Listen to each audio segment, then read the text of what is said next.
I returned from my engineering job to find a certified letter from Premier Event Planning demanding immediate payment for a $69,000 wedding contract signed in my name. My hands shook as I read the itemized charges. Cathedral rental, 7-course reception, live orchestra, imported flowers. The signature looked suspiciously like my sister Emma's handwriting attempting to mimic mine. My phone buzzed with a text from my mother. Family dinner tonight. We need to discuss Emma's special day. Don't disappoint us again. My stomach dropped as the pieces fell into place. I pulled into the driveway of my childhood home in suburban Denver, noticing an unusual number of cars lining the street. Every light in the house blazed, and through the living room windows I could see silhouettes moving around like they were preparing for some kind of presentation. My chest tightened as I recognized Uncle Marcus' pickup truck and Grandmother Rose's silver sedan parked near the mailbox. Walking up the familiar brick pathway, I heard animated voices spilling from the open windows. This wasn't going to be a casual family dinner. They had orchestrated something, and based on that wedding contract burning a hole in my jacket pocket, I had a sinking feeling about what was coming. The front door opened before I could knock. My mother, Patricia, stood there wearing her best navy dress, the one she usually reserved for church services and important occasions. Her smile seemed forced, stretched too wide across her face like she was trying to convince herself this was all perfectly normal. "Apollo, honey, come in. Everyone's so excited to see you." The living room had been transformed into what looked like a courtroom. Folding chairs formed a semicircle facing the couch where Emma sat next to her fiancé Brad. My father Robert stood behind them like some kind of legal counsel, his arms crossed and his expression stern. Aunt Linda and Aunt Susan flanked the sides of the room while Uncle Marcus leaned against the fireplace mantel. Grandmother Rose occupied her usual recliner, but even she looked more formal than usual. Emma's eyes were already red and puffy, like she'd been crying for hours. Brad wore his good khakis and a button-down shirt that still had visible creases from the package. He wouldn't make eye contact with me, instead focusing intently on his clasped hands. "Sit down, son." Robert gestured to a single chair they'd positioned directly across from Emma and Brad.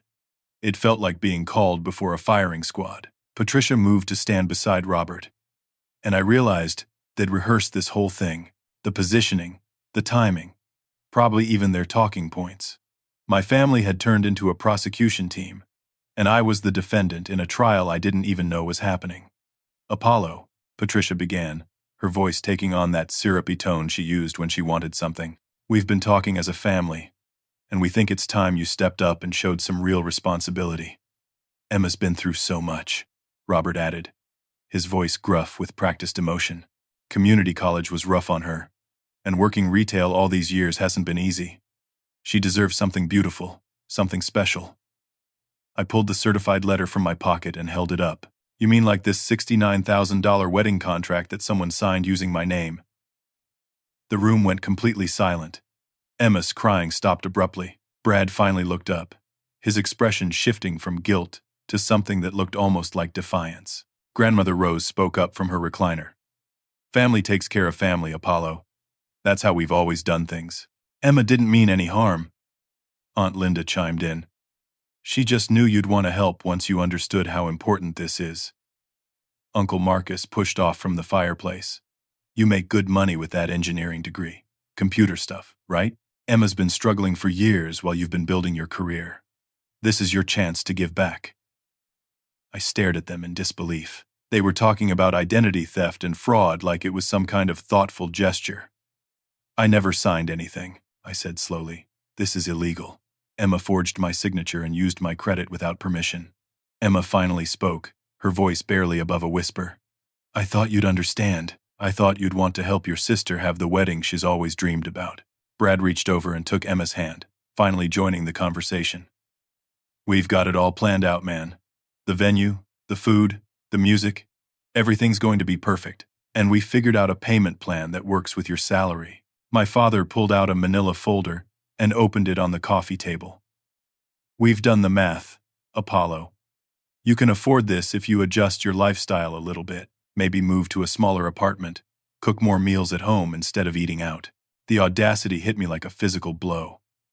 They hadn't just stolen my identity. They'd planned out how I was going to pay for their theft. "This is insane." I stood up, the chair scraping loudly against the hardwood floor. You can't just sign contracts in someone else's name and then demand they pay for it.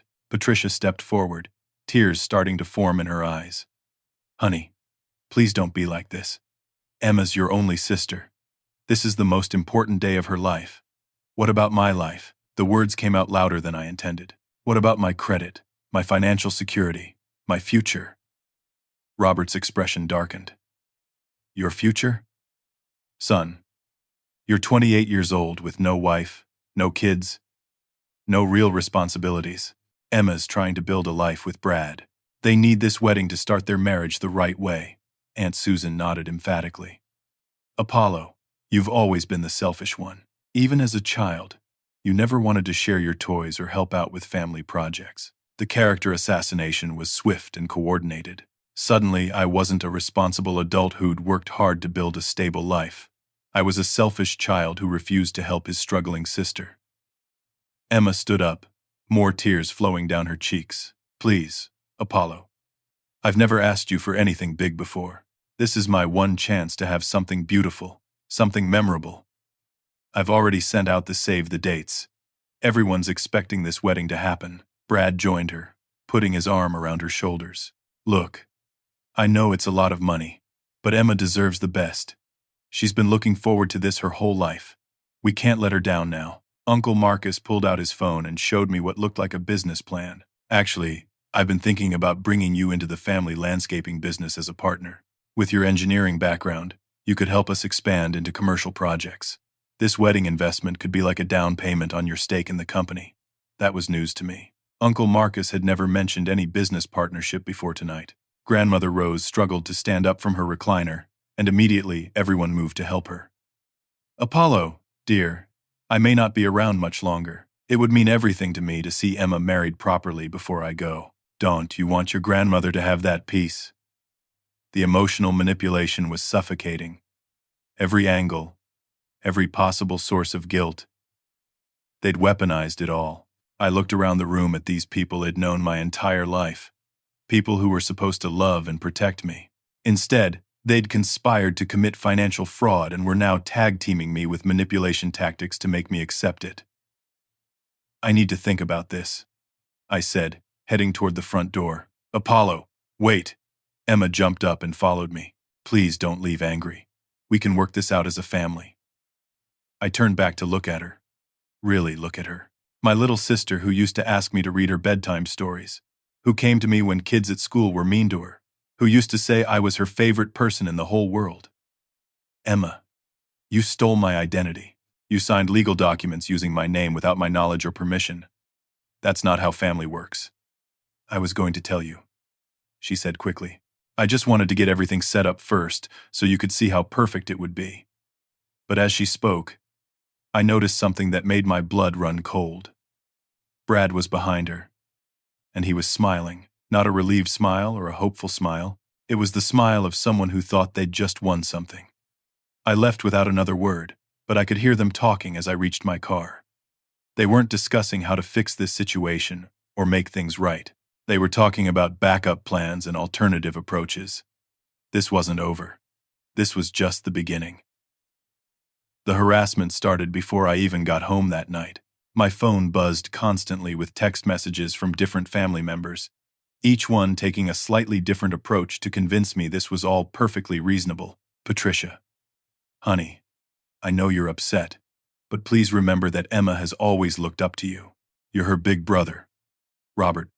Son, I expect you to do the right thing here. Our family doesn't abandon each other when things get tough. Uncle Marcus. Apollo. That business partnership offer is real. This could be the start of something big for both of us. Emma. I'm sorry if I hurt your feelings. I just wanted my wedding to be special. Please don't let my happiness depend on a misunderstanding. I turned off my phone and tried to process what had just happened. In my downtown Denver apartment, surrounded by the life I'd built through years of hard work and careful financial planning, the evening felt surreal. Had my own family really just tried to bully me into accepting financial fraud? The next morning, I discovered the pressure campaign was just getting started.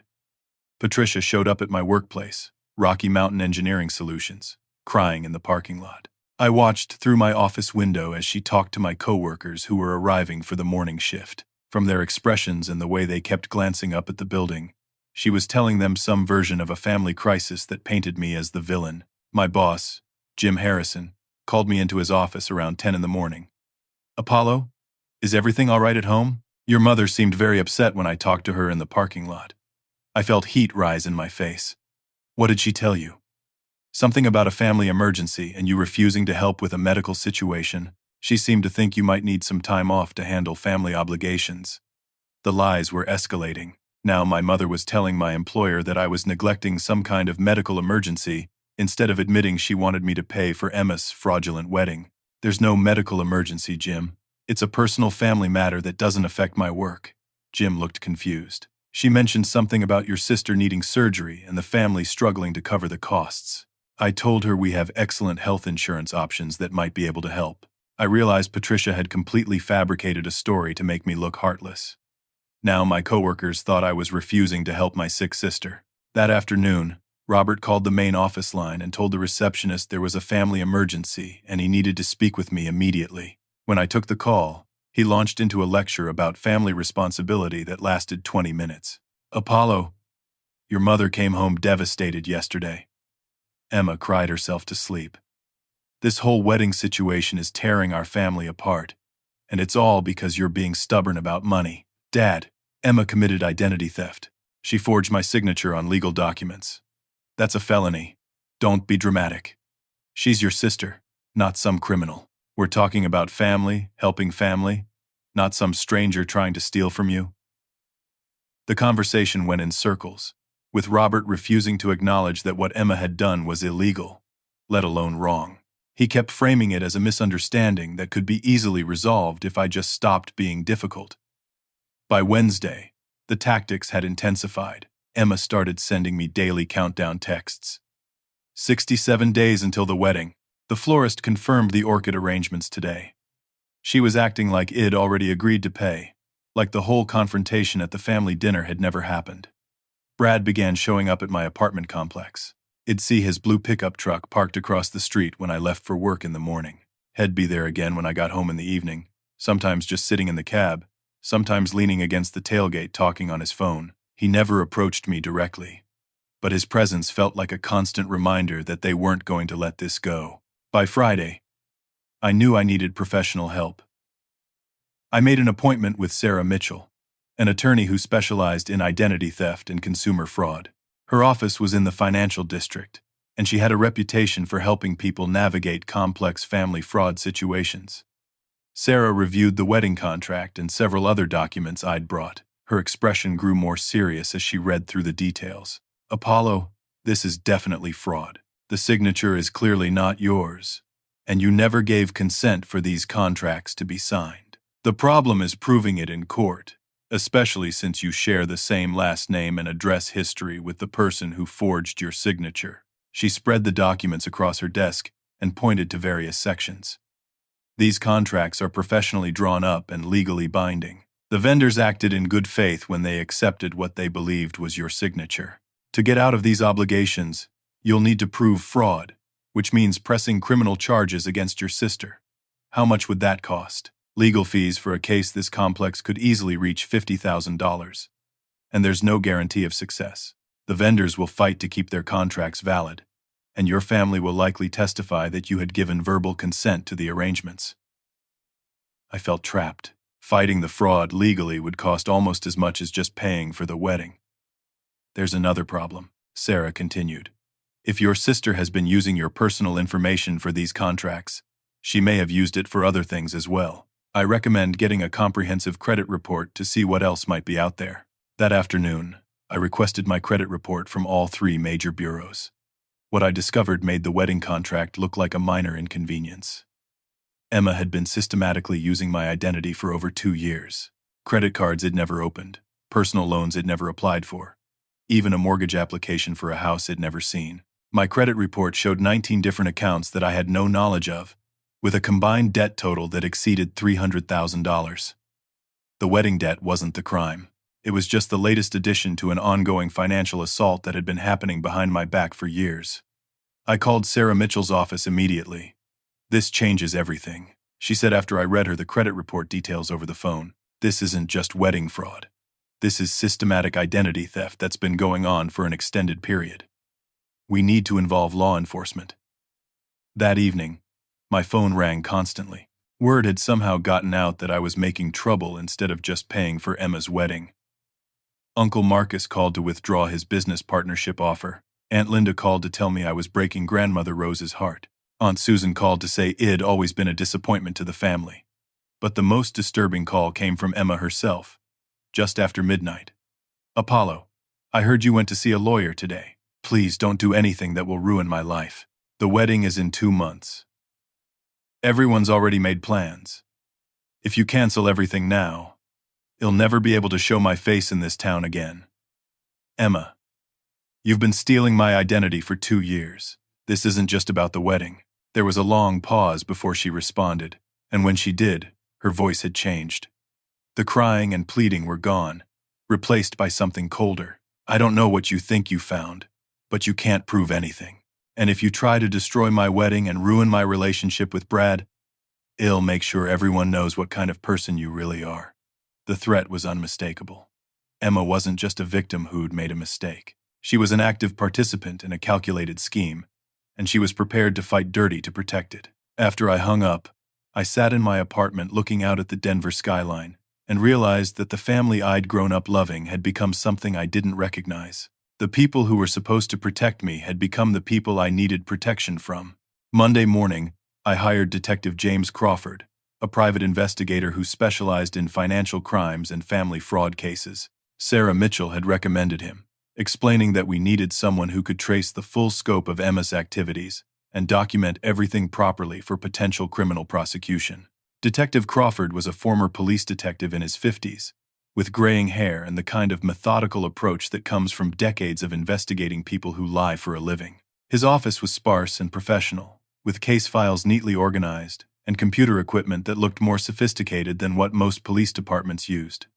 "Family fraud cases are always the most complex," he explained as he reviewed my documentation. "When strangers steal your identity, they're usually sloppy and desperate. Family members have advantages. They know your personal information, your habits, your weaknesses. They can plan long-term and cover their tracks better." He spent the first week mapping out Emma's financial activities. What he discovered was far more sophisticated than simple credit card fraud. Emma hadn't just been stealing from me. She'd been running identity theft operations, targeting other family members, former classmates, and co-workers at the retail store where she worked. Brad wasn't just her fiancé. He was her partner in a systematic fraud operation that had been running for over 3 years. "Your sister has profiles on over a dozen different people," Crawford explained during our second meeting. "She's collected social security numbers, birth dates, mothers' maiden names, high school information. She's created a database of potential victims and has been cycling through them systematically." He showed me spreadsheets Emma had created, tracking different people's credit scores, employment status, and vulnerability factors. My name was at the top of the list, marked as primary long-term target, with detailed notes about my income, spending habits, and family relationships. "The wedding contract was just the beginning," Crawford continued. "Based on what I've found, they were planning to use the wedding as a money laundering operation. Many of these vendors are either owned by Brad's associates or are entirely fictional companies. They were going to pocket most of the money while leaving you responsible for the debt." The revelation hit me like a physical blow. Emma's dream wedding was actually an elaborate financial crime, and I was the unwitting victim who was supposed to fund it. But Crawford's investigation uncovered something even more disturbing. "Apollo, I need to show you something that's going to be very difficult to hear." He pulled out a folder containing phone records, bank statements, and recorded conversations. "Your parents have been receiving monthly payments from Emma and Brad for over a year. $500 every month, deposited directly into their checking account." I stared at the bank statements, seeing the regular deposits marked EB Consulting, which I now realized stood for Emma and Brad. What were they paying my parents for? "Help with the manipulation. Your parents have been providing information about your financial situation, your work schedule, your personal relationships. They've been coaching Emma on the best approaches to use with you." Crawford played a recorded phone conversation between Patricia and Emma from 3 weeks earlier. has always been sensitive about family loyalty. Patricia's voice came through the speakers. If you frame it as Emma needing help rather than Emma wanting something expensive, he'll be more likely to agree. Should I mention the grandmother thing? Emma's voice responded. Definitely, and make sure Brad stays quiet during the family meeting. Apollo doesn't trust Brad yet, so let Robert and me do most of the talking. I listened to my mother and sister planning my manipulation like it was a business strategy. They discussed my psychological weaknesses, my guilt triggers, and the best ways to corner me emotionally. There's more, Crawford said grimly. He pulled out documentation showing that Uncle Marcus' business partnership offer was also part of the scheme. Marcus was planning to bring me into a fake company that existed only on paper, designed to create additional financial obligations and give them leverage over my future income. Even the family business is a front, I asked. It gets worse. The landscaping work Marcus has been doing is legitimate, but he's also been using the business to launder money for Emma and Brad's identity theft ring. Your engineering background was supposed to make the company look more credible when they expanded their operations. The final revelation was the most devastating. Grandmother Rose wasn't just an innocent victim of their manipulation.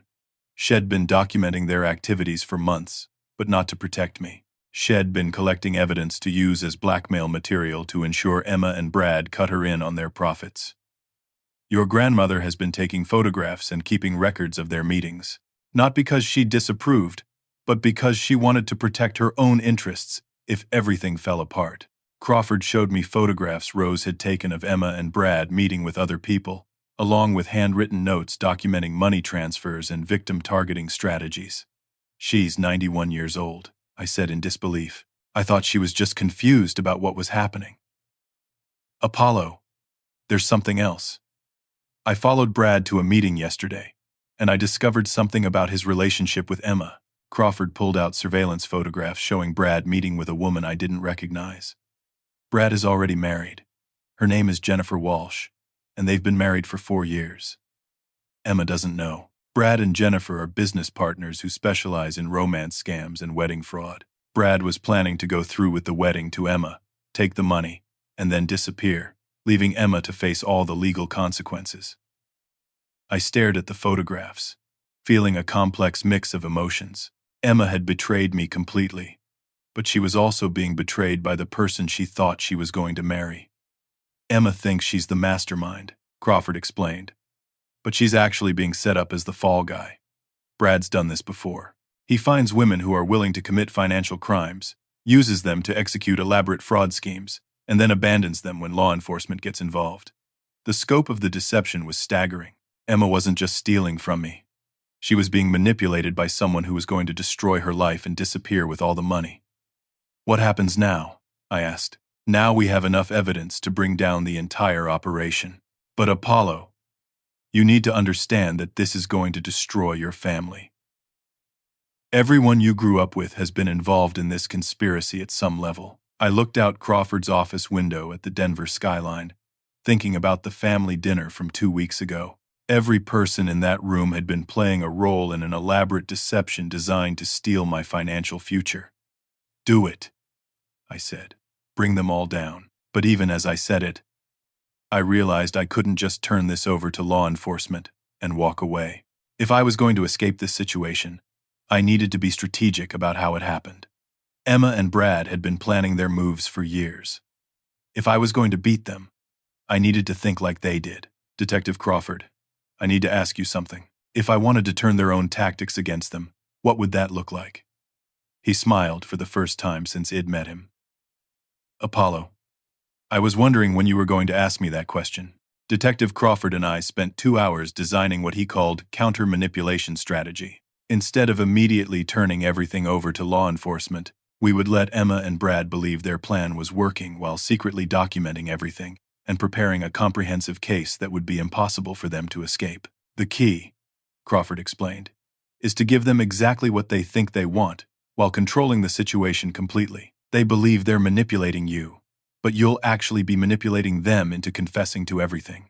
The plan required me to become an actor in my own life, playing the role of the guilt-ridden brother who'd finally come to his senses about family loyalty. It went against every instinct I had, But Crawford convinced me it was the only way to gather enough evidence to ensure they all faced serious legal consequences. If you just disappear or refuse to pay, they'll find ways to cover their tracks and blame everything on misunderstandings. But if you pretend to cooperate, they'll get overconfident and show you the full scope of their operation. I also needed to protect my legitimate assets while this played out. Crawford helped me open new bank accounts under enhanced security protocols and transfer my savings to institutions where Emma and Brad couldn't access them, even if they had my personal information. On Wednesday morning, I called Patricia and asked if we could have another family meeting. I said I'd been thinking about what everyone said and wanted to discuss how to move forward constructively. Patricia's relief was audible through the phone. "Oh, honey, I'm so glad you're willing to work with us on this. Emma has been beside herself with worry. I realize I may have overreacted," I said, practicing the humble tone Crawford and I had rehearsed. "I've never been in a situation like this before, and I guess I panicked when I saw those contracts." "That's completely understandable, sweetheart. It's a lot of money. And we should have talked to you first before Emma got so far into the planning." The family meeting was scheduled for Friday evening, giving me 2 days to prepare mentally for what would essentially be an undercover operation in my own family's living room. Friday arrived, and I drove to my parents' house with a hidden recording device Crawford had given me, and a carefully practiced script designed to get Emma and Brad to reveal as much as possible about their broader operations. This time, the atmosphere in the living room was completely different. Instead of the formal tribunal setup from before, they'd arranged everything to look warm and welcoming. Patricia had made my favorite dinner, and Emma had brought photo albums of potential wedding locations. "Apollo, thank you so much for being open-minded about this," Emma said as soon as I walked in. She hugged me tightly, and for a moment I almost forgot that she'd been systematically stealing my identity for years. Brad stood up to shake my hand, and this time, he made direct eye contact. "Man, I really appreciate you giving us another chance to explain everything. I know it looked bad from the outside, but once you understand the whole picture, I think you'll see this is actually a great opportunity for everyone." Robert clapped me on the shoulder. "That's my son. I knew you'd come around once you had time to think about what really matters." We sat down to dinner, and the conversation felt almost normal. They asked about my work, talked about neighborhood news, discussed plans for Thanksgiving. It was surreal to sit there knowing that every person at the table had been actively conspiring to defraud me while they passed the mashed potatoes and asked if I wanted more gravy. After dinner, Emma brought out a detailed wedding planning binder that looked like a professional presentation. "I want to show you exactly what we have planned," she said, opening to a page covered with photographs and itemized budgets. "Everything has been carefully thought out to create the most beautiful day possible." As she walked through the plans, I realized the level of detail was far beyond what someone planning a legitimate wedding would need. Every vendor had been researched, not just for quality and cost, but for their willingness to work with unusual payment arrangements and their policies on contract modifications. "The beautiful thing about this setup," Brad added, "is that a lot of these vendors are friends of mine from the construction business. They're giving us deals that wouldn't normally be available to regular customers." "What kind of deals?" I asked, trying to sound genuinely interested. "Well, for instance, the catering company is owned by my buddy Mike. Instead of the usual 50% deposit, he's willing to work with just a 20% down payment, if we guarantee the full payment within 60 days of the event." Emma nodded enthusiastically. "And the photographer is Brad's cousin, Lisa. She's doing the whole package for about half what other photographers charge." As they continued explaining their deals, I realized that Crawford had been right. Many of these vendors were either fake companies or legitimate businesses that had been recruited to participate in money laundering operations. "This all sounds great," I said, "but I have to ask about something. The lawyer I consulted mentioned that there might be other financial obligations I should know about. I want to make sure I understand the complete picture before I commit to anything." Emma and Brad exchanged a glance that lasted just a fraction of a second, but I caught it. "What kind of other obligations?" Brad asked. "Credit cards, loans, that sort of thing. I want to make sure my credit report is clean, and that I'm not missing anything that might affect my ability to make the wedding payments." Patricia jumped in quickly. "Honey, why would there be anything else? This is just about the wedding." But Emma was nodding thoughtfully. "Actually, Apollo, I'm glad you brought that up. There are a few small things that came up while we were setting up the wedding accounts. She pulled out another folder and placed it on the coffee table. When Brad and I were applying for some of the vendor financing, they ran credit checks that showed a couple of accounts he'd forgotten about. Nothing major, just some store credit cards and a small personal loan. She slid a document across the table showing what she claimed were additional debts totaling about $40,000. The good news is that if we handle everything together as part of the wedding planning, we can probably negotiate better payment terms for the whole package. I pretended to study the document carefully. This seems like more than just wedding expenses. Brad leaned forward. Here's the thing, Apollo. Emma and I have been working on building our credit history together so we can qualify for a mortgage after the wedding. Some of these accounts were practice runs to show lenders that we can handle financial responsibility. Practice runs, opening accounts, making payments on time, showing a pattern of responsible credit management. It's actually a really smart strategy for young couples who want to buy a house. The explanation was complete nonsense, but they delivered it with such confidence that I could see how someone might believe it. The thing is, Emma continued, some of the accounts accidentally got opened under your information instead of mine. It was just a paperwork mix-up. But now we need to either transfer them to my name or handle the payments until we can get it sorted out. Uncle Marcus, who had been quiet during most of the conversation, finally spoke up. Apollo, this is exactly why I think bringing you into the landscaping business makes sense. With the additional income from the partnership, these kinds of expenses become much more manageable. Tell me more about this partnership. Marcus pulled out what looked like a legitimate business plan. I've been thinking about expanding into commercial landscaping projects. With your engineering background, you could help us bid on bigger contracts, maybe even some municipal work. He opened the folder to reveal detailed financial projections and market analysis. The initial partnership investment would be about $50,000. But based on the contracts we're already looking at, you could expect to see returns of at least 20% annually. The presentation was impressive, but Crawford had already shown me that the business existed mainly on paper. What kind of timeline are we talking about? Well, ideally we'd want to get everything set up before Emma's wedding. That way you'd have the additional income stream to help with the wedding expenses, and Emma and Brad could start their marriage knowing their family is financially secure. Patricia nodded emphatically. It really is perfect timing. Everything just seems to be falling into place. I looked around the room at these people, who had been part of my life for nearly 30 years. They were sitting here presenting fraud as financial planning, manipulation as family support, and theft as opportunity. This is a lot to think about, I said finally. Can I take copies of everything to review over the weekend? Emma's face lit up. Of course.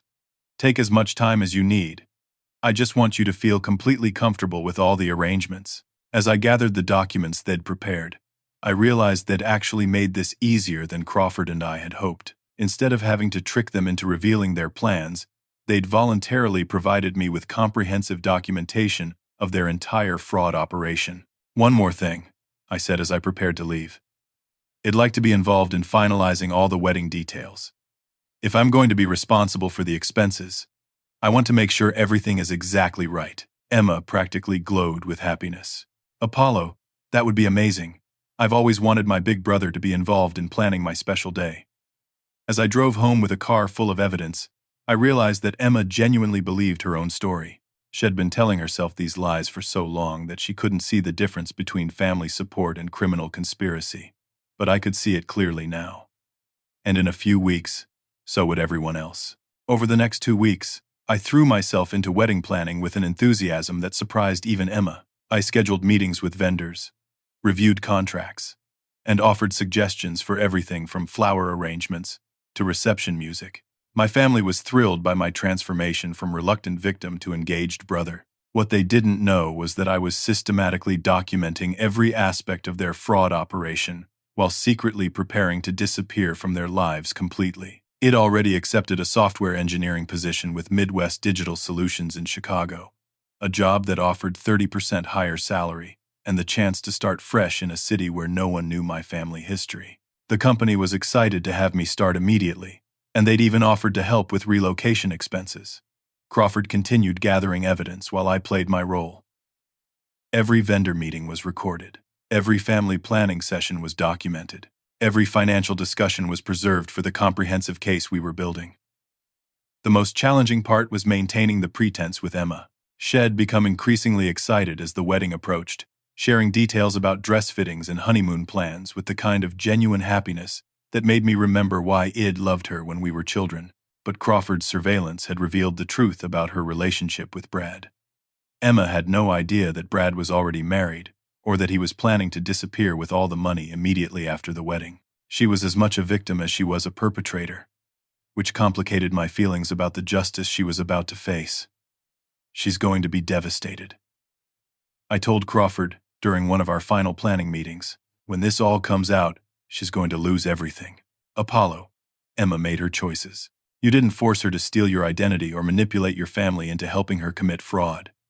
She's going to face consequences, but they're consequences she earned. Crawford was right, but it didn't make the situation any easier emotionally. The Federal Bureau of Investigation had been quietly building a case based on Crawford's evidence. The identity theft ring was much larger than just my family, and my situation was part of a broader investigation into organized financial crimes in the Denver area. Special Agent Rebecca Torres had been assigned to coordinate the arrests and seizures that would happen as soon as I was safely out of Colorado. The timing had to be perfect to ensure that Emma and Brad couldn't destroy evidence or warn their other victims. Once you're across state lines, well, execute search warrants simultaneously at your family's homes, Brad's residence, and the fake vendor locations. Agent Torres explained.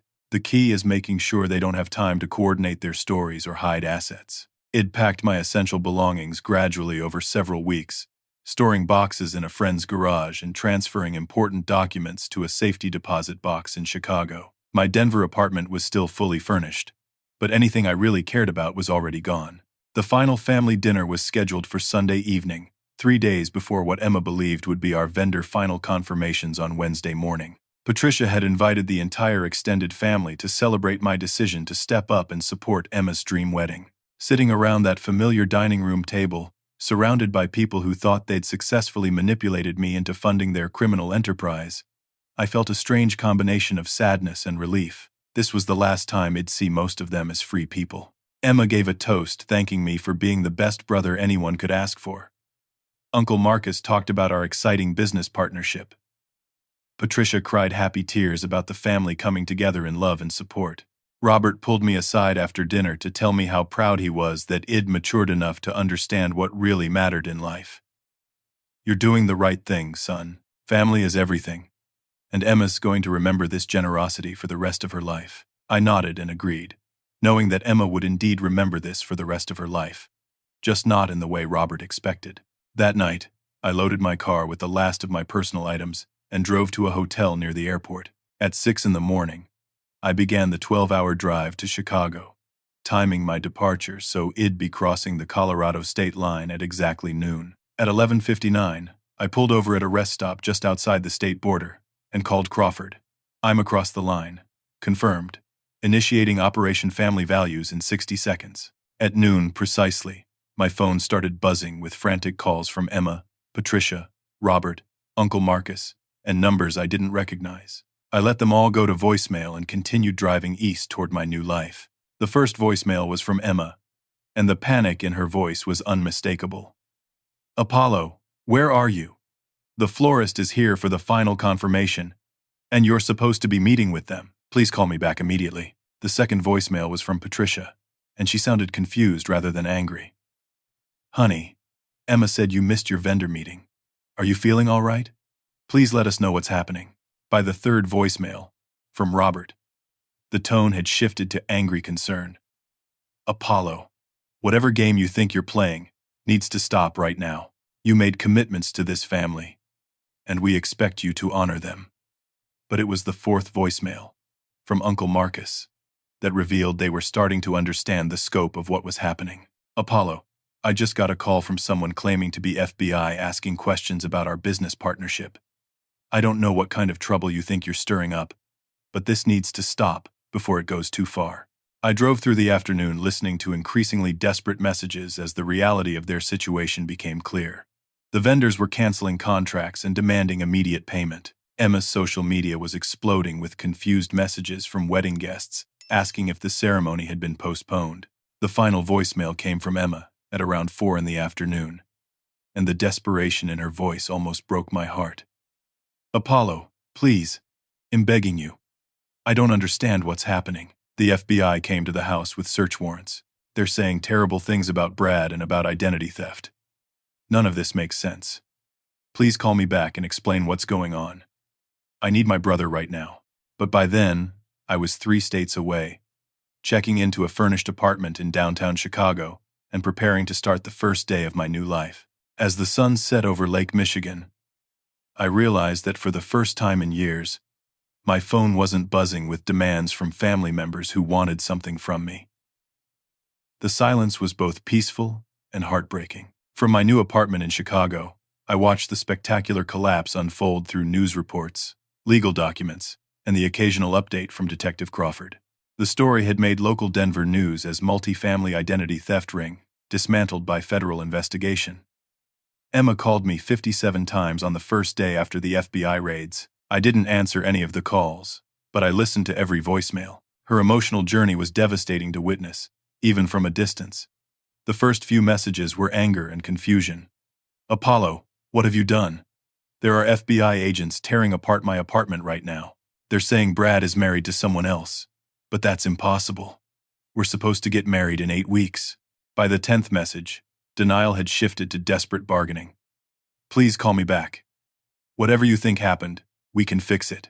The lawyer says if you just come back and explain to them that this was all a misunderstanding, they might drop the charges.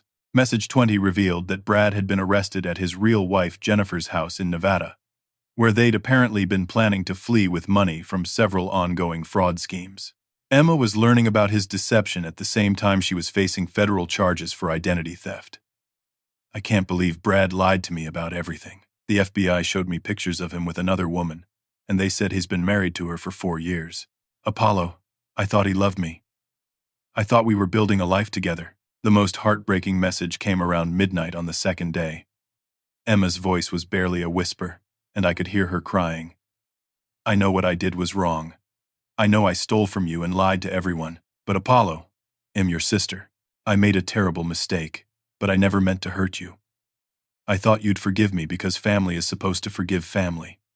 I don't have anyone else to call. Patricia's messages started angry and escalated to frantic as the scope of the investigation became clear. She and Robert had been arrested on charges of conspiracy and accessory to fraud, with evidence showing their months of collaboration with Emma and Brad's scheme. Your father and I are facing prison time because of your vendetta against your own family.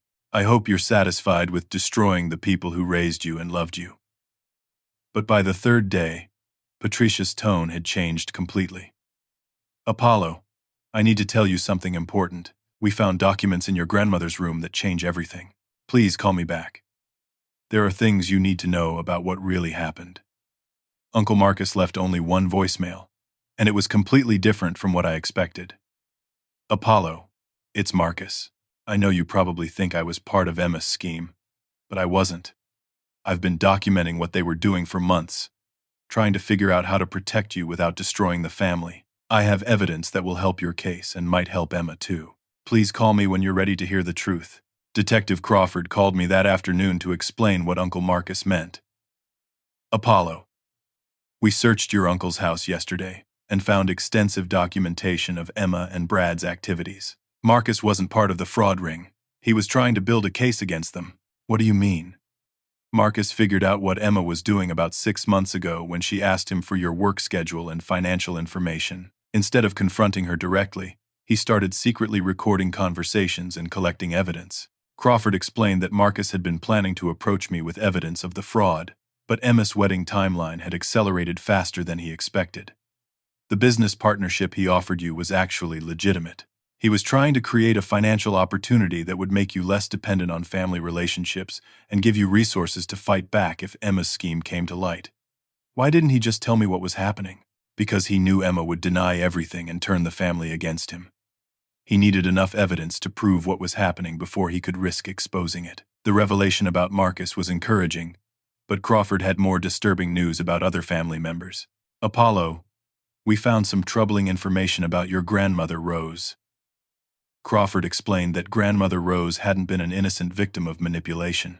She had been actively involved in coordinating the family pressure campaign and had been receiving payments from Emma and Brad for her participation. Rose was the one who suggested using her mortality as an emotional manipulation tactic. She coached Emma on exactly what to say to make you feel guilty about not supporting the wedding. The evidence included recorded phone conversations where Rose discussed psychological pressure points and guilt triggers that would be most effective with me. But there's something else. Rose died 3 days ago, shortly after the arrests began. She died. Apparently, she had a heart attack when FBI agents arrived to question her. Her death is being treated as natural causes, but the timing suggests she was more involved in this scheme than anyone realized, and the stress of being caught was too much for her. Learning about Rose's death and her true role in the manipulation campaign was devastating. I'd grown up thinking she was the moral center of our family, the wise grandmother who always gave good advice about doing the right thing. There's one more thing. Apollo. Rose left a will that changes everything. Crawford explained that Rose had been changing her will systematically over the past year, removing Emma, Patricia, Robert, and other conspirators as beneficiaries. She left almost everything to you and Marcus. The estate is worth nearly $400,000, including the house, investments, and life insurance policies. Why would she leave money to me if she was part of the scheme to steal from me? That's what we're trying to figure out. There are some documents in her handwriting that suggest she may have been playing a more complex game than anyone realized. The investigation revealed that Rose had been documenting Emma and Brad's activities not just to blackmail them, but to build evidence for law enforcement. Her participation in the manipulation campaign may have been an act designed to gather information while protecting her assets from being seized if the scheme was discovered. She may have been trying to protect you and the family money from Emma's fraud while gathering evidence to destroy the people who were manipulating you. The complexity of Rose's motivations might never be fully understood, but her final will suggested that despite her participation in the manipulation, she ultimately wanted to ensure that the honest family members were protected and rewarded. Emma's facing 15 years in federal prison. Brad got 20 years because of his prior convictions and the bigamy charges. Your parents are looking at 7 to 10 years each. Crawford paused before delivering the final piece of information. Apollo, there's something else you should know. Emma's pregnancy test came back positive. She's about 2 months pregnant, which means the baby was conceived around the time they were planning the wedding fraud. The news hit me like a physical blow. Emma wasn't just facing prison time. She was facing it while pregnant with the child of a man who had betrayed her as completely as she had betrayed me. The lawyer is going to use the pregnancy to try to negotiate a reduced sentence, but federal prosecutors aren't usually sympathetic to fraud cases, especially ones this extensive. As I hung up the phone, I realized that despite everything Emma had done, despite the lies and manipulation and theft, she was still my sister, and she was about to lose everything while carrying a child whose father would spend the next 20 years in prison. The justice I'd sought was being served, but it felt more complicated than I'd expected. 6 months after my escape to Chicago, I had built the foundation for a life I never could have imagined, while trapped in my family's web of manipulation. My work at Midwest Digital Solutions had exceeded everyone's expectations, and I'd been promoted to lead engineer on their largest client account. The company culture valued integrity and direct communication, which felt like a refreshing change after years of navigating family manipulation. I'd also met Monica Rivera, a third-grade teacher at a nearby elementary school who approached relationships with the kind of honest communication I'd never experienced before. When I told her about my family situation, she listened without judgment and helped me understand that healthy relationships involve mutual support rather than one-sided sacrifice. You know what I noticed about you when we first met? Monica asked one evening as we walked along Lake Michigan. You apologize constantly for things that aren't your fault, like you're expecting people to be angry with you for existing. She was right. Years of family manipulation had conditioned me to assume that any conflict was my fault and that my role in relationships was to fix other people's problems, regardless of the cost to myself. The legal outcomes had been swift and decisive. Emma pleaded guilty to federal charges of identity theft, mail fraud, and conspiracy in exchange for a reduced sentence that took her pregnancy into account. She received 5 years in federal prison with the possibility of early release for good behavior. Brad's bigamy conviction added additional years to his sentence for the fraud charges, and he was transferred to a federal facility in Nevada where he would serve at least 18 years before being eligible for parole. Patricia and Robert received sentences of 4 years each, after cooperating with federal investigators. Their cooperation helped uncover a broader identity theft network that had victimized dozens of people across Colorado and Wyoming. The most satisfying outcome was the recovery of stolen assets. Federal investigators had frozen bank accounts containing over $200,000 that Emma and Brad had stolen from various victims. The money was being distributed back to the people they'd defrauded, and I'd recovered about 90% of what they'd stolen from me. Uncle Marcus had been cleared of all charges, and the investigation confirmed that his business partnership offer had been legitimate. Wed decided to move forward with the landscaping company expansion, but this time as equal partners with clear legal boundaries and professional financial management. Apollo. Marcus said during one of our business planning meetings, "I need to apologize for not telling you sooner what Emma was doing. I thought I could handle it internally and protect you without destroying the family. You were trying to do the right thing in an impossible situation. I understand why you made those choices." Marcus had become the family member I'd always needed. Someone who supported my goals without trying to manipulate my decisions. Who offered advice without expecting me to follow it unconditionally. Who treated me like an adult capable of making my own choices. The most complex part of this new life was deciding how to handle Emma's situation. She had written me several letters from prison, and the tone had evolved significantly from her initial anger and denial. Her first letter, written 3 weeks after sentencing, was still full of justifications and blame shifting. "Apollo, I hope you're satisfied with destroying your pregnant sister's life. I made mistakes, but you chose to put me in prison instead of working things out as a family." But her most recent letter, written after 8 months in prison, showed genuine recognition of the harm she'd caused. "Apollo, Eve had a lot of time to think about what I did and why I did it. I can't blame Brad anymore, or pretend this was just about wanting a nice wedding. I stole from you for years because I felt entitled to what you had, and I convinced myself that your success somehow belonged to the family." She continued, "I know you don't owe me forgiveness, and I'm not asking for it. But I want you to know that I finally understand what I did was wrong. Not just illegal, but morally wrong. You worked hard for everything I stole, and I took it because I thought being family gave me the right to take it." Emma's letter went on to explain that prison counselors had helped her recognize the psychological patterns that led to her criminal behavior. "I've been angry my whole life that you seem to have everything so easy. I never saw the work you put in or the sacrifices you made. I just saw the results and felt like I deserved the same things without earning them." The letter concluded with information about her pregnancy and her plans for the future. "The baby is due in 3 months, and I've decided to place her for adoption with a family that can provide the stability she deserves.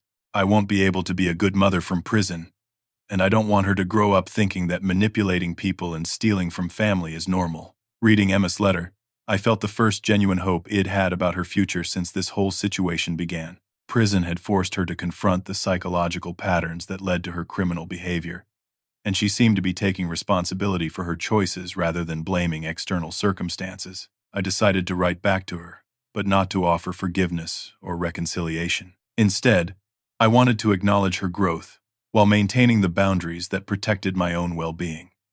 "Emma, thank you for writing and for being honest about what happened.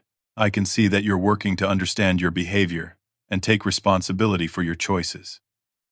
That's important work, and I hope you continue it." I continued, "I'm not ready to have a relationship with you again, and I may never be ready for that. But I want you to know that I hope you're successful in building a better life when you're released. The person you're describing in your letter sounds like someone who could make positive choices and treat people with respect." I concluded, "I won't be providing financial support or maintaining regular contact, but I wanted you to know that I don't wish you harm. I hope you find genuine happiness that doesn't depend on taking from other people." Monica helped me understand that this kind of boundary setting was actually compassionate rather than vindictive. "You're not responsible for fixing Emma or helping her rebuild her life," Monica explained. "You're responsible for protecting yourself and building the life you want. If Emma changes, that's wonderful. But it's not your job to facilitate that change." Grandmother Rose's estate had been settled, and Uncle Marcus and I had decided to establish the Rose Family Foundation, dedicated to helping identity theft victims recover financially and legally. The irony wasn't lost on me that Rose's money, accumulated through years of manipulation and fraud participation, would now be used to help people who'd suffered similar crimes. Working with identity theft victims through the foundation had shown me how common family financial abuse actually was. Many people never reported these crimes because they felt guilty about prosecuting family members, or because they'd been convinced that family loyalty required accepting financial abuse. The hardest cases, explained Jennifer Martinez, the Foundation's Victim Services Coordinator, are the ones where the victims still believe they deserved what happened to them because of family obligation. Through the Foundation's work, it learned to recognize the psychological patterns that enabled family financial abuse. Guilt, manipulation, obligation, confusion, and conditional love were tools that abusive family members used to justify exploiting their relatives financially. The Foundation also provided legal assistance to help victims navigate the complex process of reporting family fraud while protecting themselves from retaliation. WED helped over 40 families in the first year, recovering nearly $1 million in stolen assets and helping victims rebuild their financial security. Monica and I had started talking about building a life together, and her approach to family relationships had shown me what healthy family dynamics actually looked like. In my family, Monica explained, we support each other's goals instead of demanding that individual success be shared automatically. My parents want me to be successful and happy, not successful so they can benefit from it.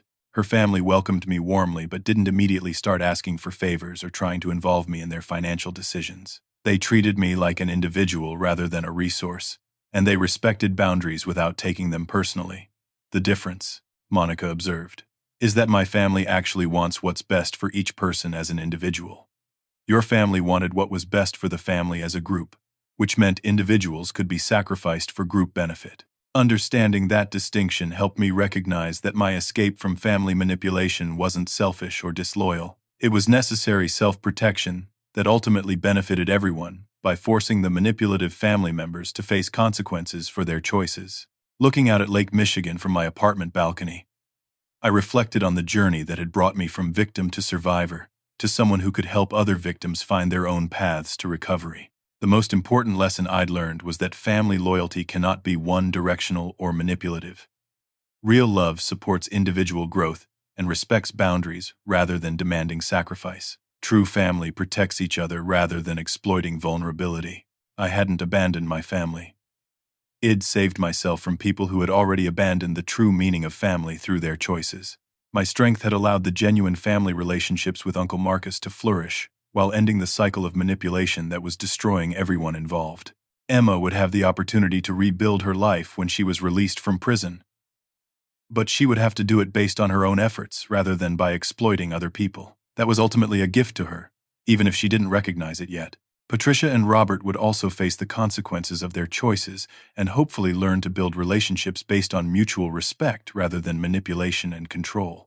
And I would continue building a life based on authentic relationships, honest communication, and the understanding that love supports individual flourishing rather than demanding individual sacrifice.